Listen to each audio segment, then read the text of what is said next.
Վերջերս հանրության ուշադրությունը սևեռվեց Արարատի մարզի Մղջյան գյուղի միջնակարգ դպրոցի վրա, որտեղ բարձր դասարանցի մի քանի տղաներ դպրոցի զուգարանում կապ կպել էին 4-րդ դասարանի երկու աշակերտի եւ ստիպողաբար թմրանյութ տվել, որից հետո երեխաների մոտ կախվածություն էր առաջացել։ Նրանք սկսել էին տնից գումար գողանալ կրկին նույն աշակերտներից թմրանյութ գնելու նպատակով։ Թեմային անդրադարձել է Ռաֆայել Մնացականյանը։ Ռաֆայել, խնդրեմ։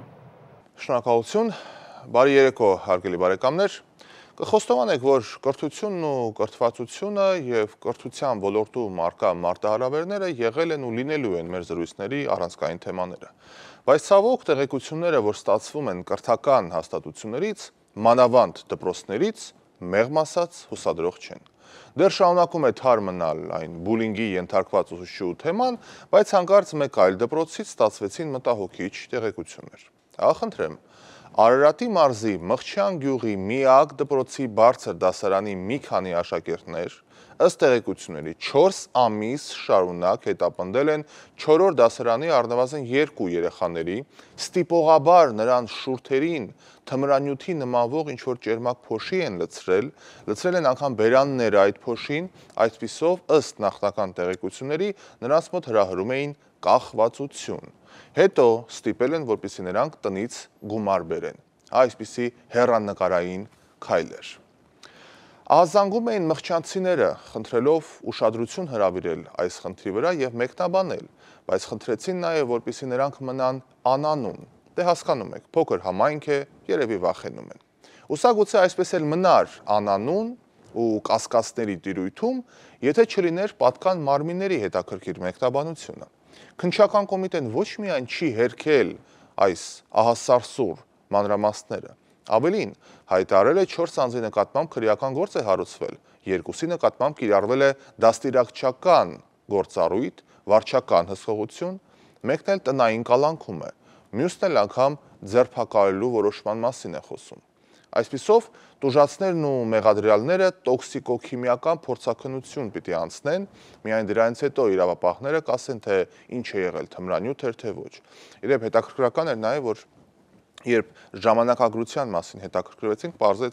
պարզեցինք հետեւյալը, որ արդյունքները լինելու են հայտնի առնվազն 1 ամիս անց։ Կսպասենք։ Հասկանալի է, չէ, որ այս խայտառակությունից հետո աշակերտների ծնողները շատ հուզված էին, լարված ու մեղմ ասած անհանգիստ։ Դե բնականաբար ֆիլմի սցենարի նմանվող գործառույթներ են զարգանում, այն էլ գյուղի միակ դպրոցում։